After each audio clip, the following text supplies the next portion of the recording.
He made $3 million in 6 months during a global crisis. But when his mother ended up in the hospital and his girlfriend left without a word, the real cost of his success finally hit him, and no amount of money could buy back what he'd lost.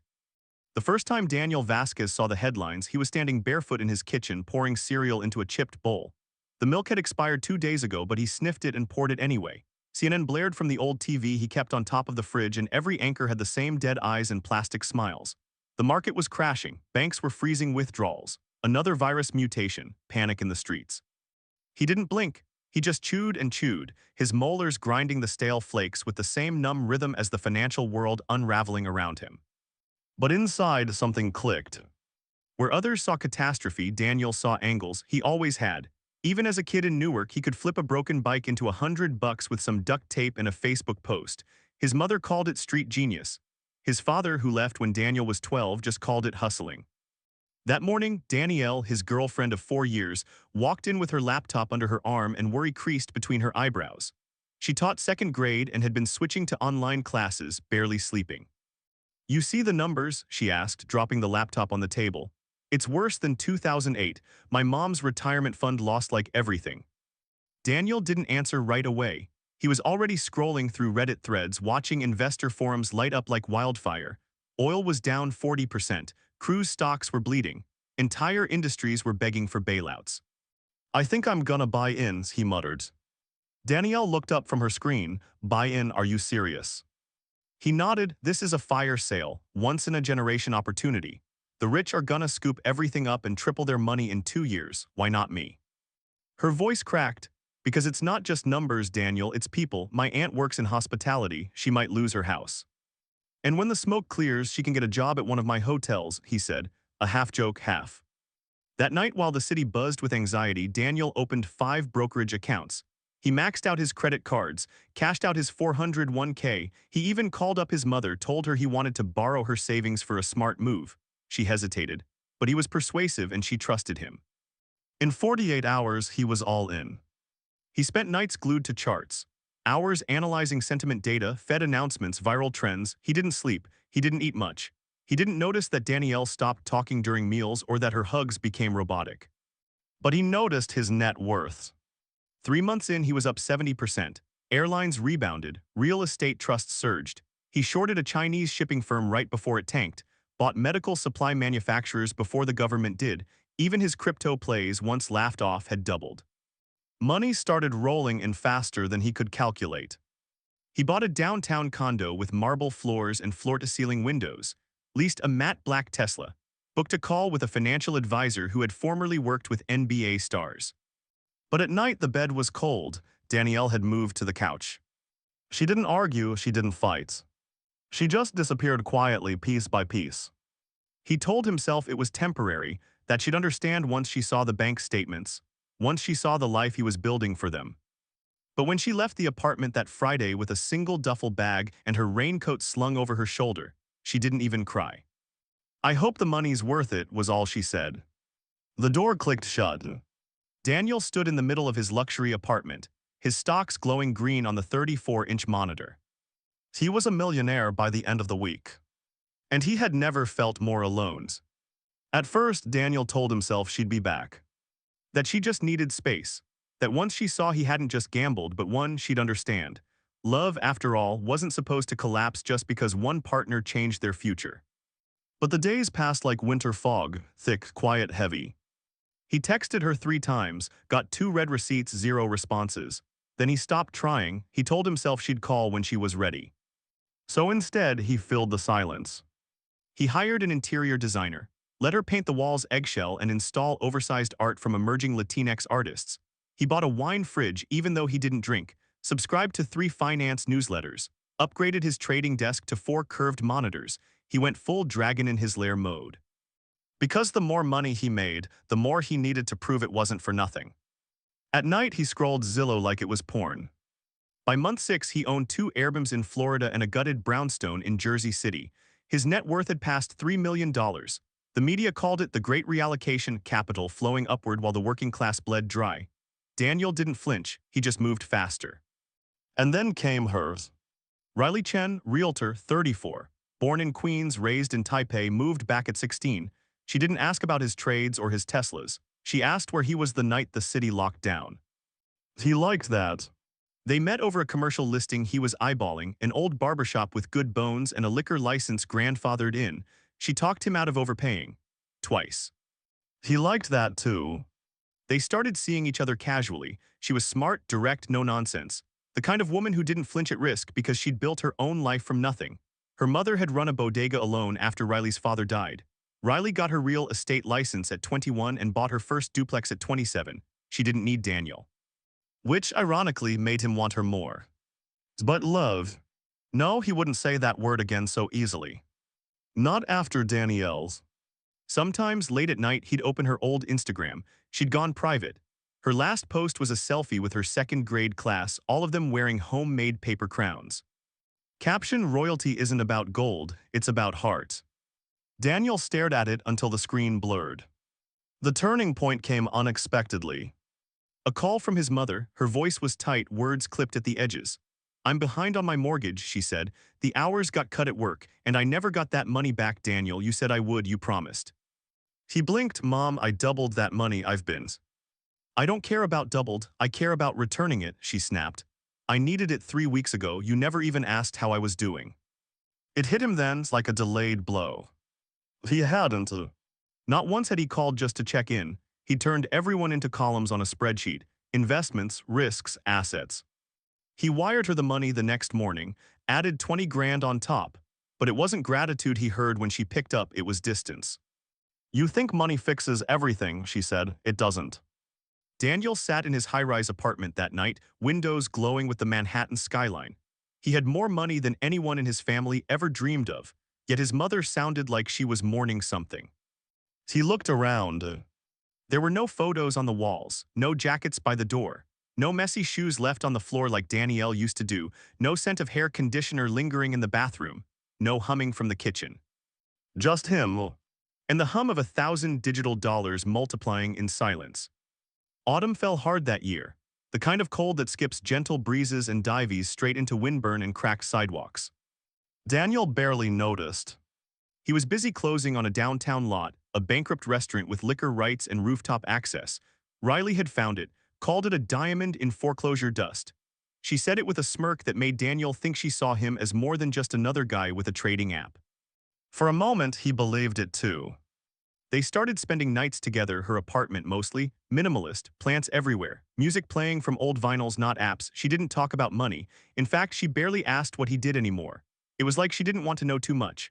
Like she sensed there were rooms in his life that still smelled of someone else's perfume. But she kept coming back.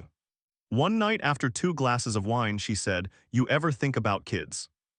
The question landed like a misplaced file on a clean desk.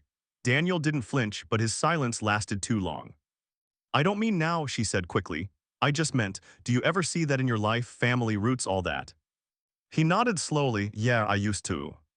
She caught the past tense but didn't press. That night after she fell asleep, Daniel stared at the ceiling and tried to picture a child in his life. A little boy with his dark eyes, Danielle's laugh, a daughter with stubborn curls and a mouth too smart for her age. He felt something twist in his gut, not longing, not yet, but an ache. He hadn't just lost Danielle.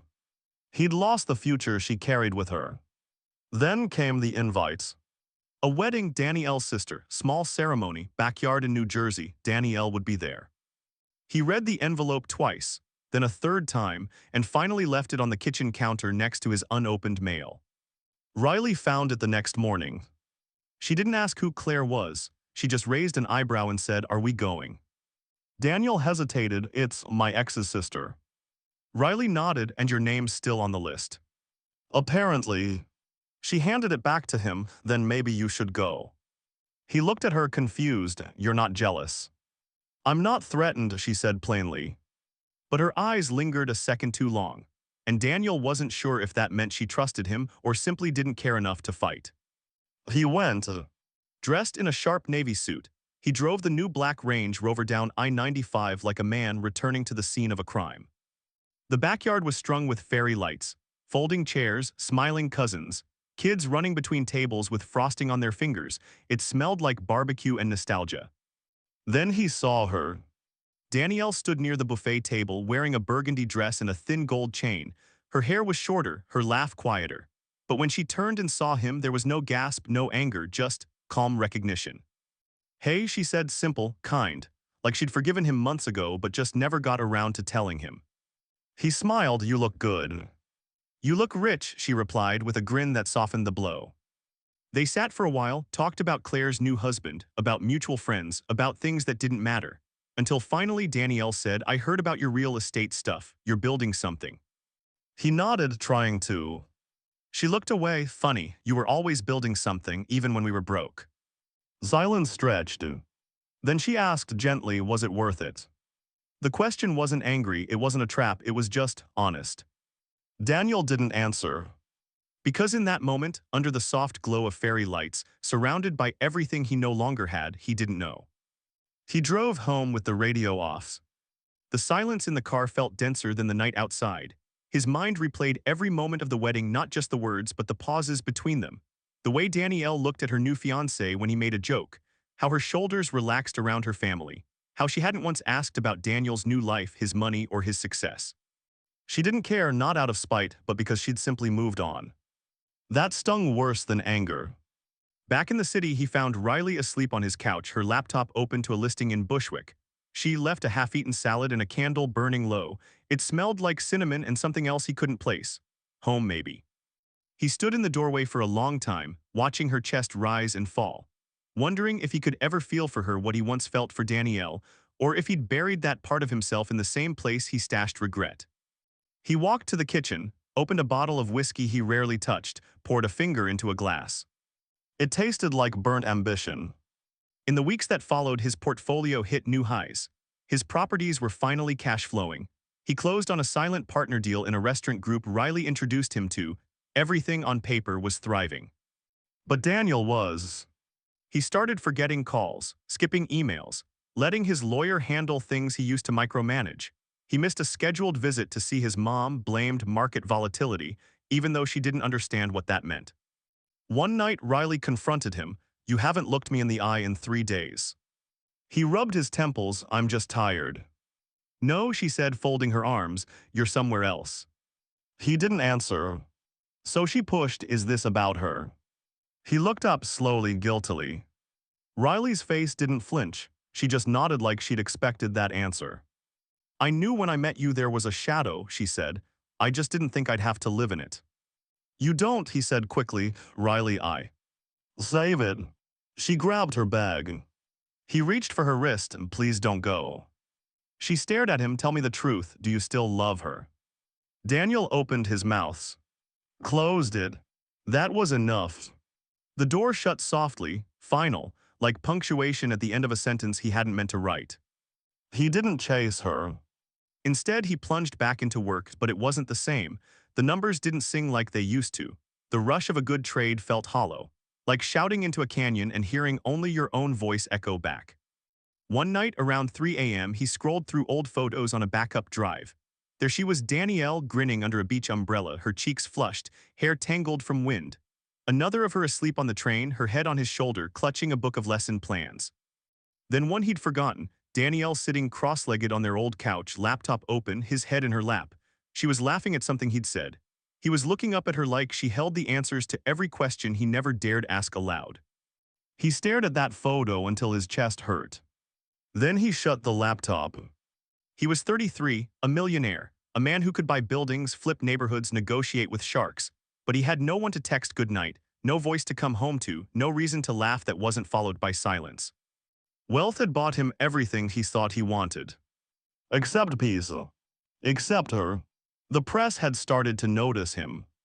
Self-made mogul turns pandemic into profit, one headline read. Another, from couch to penthouse, the rise of Daniel Vasquez. His phone buzzed with interview requests, podcasts, panels. A business school wanted him to guest lecture. He ignored most of them. What was he going to say? That he'd outpaced disaster with guts and greed? That he won while others sank? That's not a TED Talk. That's a confession. Still, his publicist insisted on one profile piece, a glossy feature for New York Weekly. Branding, she said, you're building an empire, people need to see your face. He agreed. The journalist Marcy Tran was sharp, observant, kind but not indulgent. She asked about his first trade, his biggest win, how he stayed disciplined. Then 2 hours in, she lowered her voice and asked, "What did you lose?" He blinked. "Money is easy to trace," she continued. "But the other stuff, the life you could have had, that's what most people never talk about. So tell me, what did success cost you?" The room went quiet, just the tick of a designer clock he never noticed until now. He said nothing. Marcy didn't press, she just smiled gently. Sometimes the truth waits until we're ready to live with it. That night, Daniel didn't sleep. A week later, his mother collapsed at work. Panic attack. The hospital said her blood pressure was dangerous. She'd been taking extra shifts since Daniel stopped calling, said she didn't want to be a burden. He drove down to the clinic himself. When she saw him walk in, she gave a tired smile. "I thought maybe money makes you forget how to dial a phone." He sat beside her bed, heart punching inside his chest. "I'm sorry, Ma, I've been busy." He nodded. She shook her head. "You used to be poor, but I was proud. Now you're rich and I'm worried." That hit harder than any market crash. "I wanted to make you proud," he said quietly. "You did," she replied, "then you disappeared." After she was discharged, Daniel stayed for 2 nights, cooked her breakfast, drove her to the pharmacy. For the first time in years, he didn't check his phone every 10 minutes, he just listened. To the quiet hum of her kitchen radio, to her stories about neighbors, to the sound of his own guilt softening into something human. Before leaving, he handed her a card. "What's this?" she asked. "Title to your house," he said, "paid off." Her eyes welled, but she didn't say thank you. Instead, she whispered, "You could still get her back." He froze. His mother nodded. "The teacher, Danielle, she used to call me, even after you two broke up." Daniel looked away. She moved on. "She was waiting for you to grow up, not get rich, just grow up." He left that day with the strangest feeling. Not hope, but a question: what if it's not too late? He didn't call her right away. He rehearsed it in his head first, a dozen versions. One where he apologized and walked away. One where he made a grand speech. One where he just stood outside her door like the movies. None of them felt right. So one Saturday morning, he walked into the elementary school where she taught. It was parent-teacher day, and he knew she'd be there, clipboard in hand, sipping lukewarm coffee from a paper cup. The same way she used to before sunrise while printing lesson plans. He waited in the hallway until the crowd thinned. When she saw him, her eyes widened, not in anger, just quiet surprise, like a ghost that had shown up polite enough to knock. "I just need 5 minutes," he said. She nodded once, led him to an empty classroom. The chairs were tiny, the walls covered in construction paper poems. The scent of glue and markers filled the air. He sat across from her, knees awkwardly bent. "I don't want anything," he said first. "I just need to tell you what I should have said a long time ago." Danielle waited. So he told her. About the money, about the emptiness, about Riley, about his mother, about the hospital, about how he'd been winning the wrong race, sprinting away from something that only ever wanted him to arrive. "I thought I had to prove something," he said, "that if I got rich enough, fast enough, everything would make sense, but all it did was build a castle no one wanted to live in." She looked at him then, not soft, not cold, just honest. "You hurt me," she said, "not just by choosing money, but by acting like it was ever more than me." He nodded. "I know. And I'm happy now," she added. He swallowed. "Is there someone?" She didn't answer. That was her answer. He exhaled, not relief, not regret, just clarity. "I'm not here to win you back," he said. "I just needed to stop lying to myself. You loved me when I had nothing, and I traded that for everything I thought would fill the hole." He stood, walked to the door, but it didn't. She called after him just as he touched the handle. "Daniel." He turned. "Thank you for not pretending it was all worth it." He walked out lighter. Not fixed, not redeemed, but honest, and sometimes that's enough. That night he went home and deleted every trading app from his phone. Sold one of the albums. Called Riley. She answered. They talked for 2 hours, not about the past, not about blame, just about now, about what comes after truth, after failure, after ego. They agreed to meet for coffee, as friends. Maybe more, maybe not. Daniel wasn't chasing anymore. He was listening. And for the first time in years, he felt like something was finally starting, instead of just paying off. Spring came late. The trees bloomed cautiously, as if the city had to earn the warmth again. Daniel walked slower now, not because he was tired, but because he wanted to notice things. The smell of bread from the Dominican bakery near his first apartment.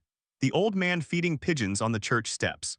A little girl holding her father's hand with that unshakable trust children are born with and adults spend years trying to earn back. He was still wealthy, still owned properties, still had stocks humming in portfolios, but he'd handed off management, let his team run the numbers while he relearned how to live inside a moment.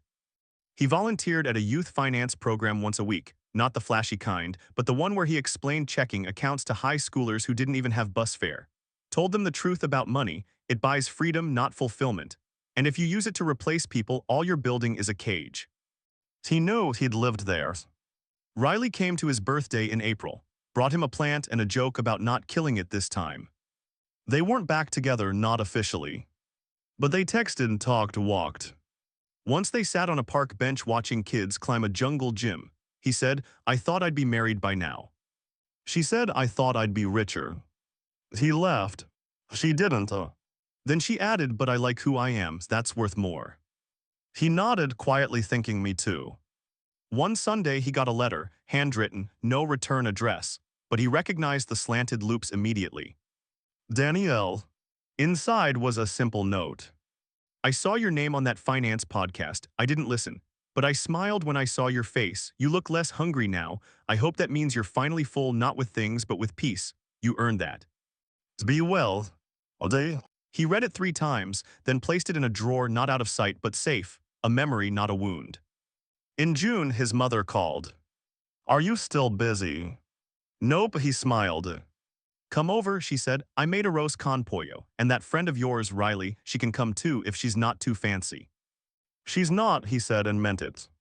Dinner was loud, familiar, real. They played dominoes on the porch. Riley beat him twice. His mom told stories he'd heard 100 times, and for the first time in what felt like forever, Daniel didn't want to leave. Didn't feel like he had somewhere better to be. He still remembered the rush, the tickers, the green lines, the thrill of beating the odds. But now, when people asked him how he got rich during the crisis, he said, I made money, but I didn't get rich until later." And if they asked what changed, he'd smile and say, "I stopped trying to buy what I already had and just started holding on to it better."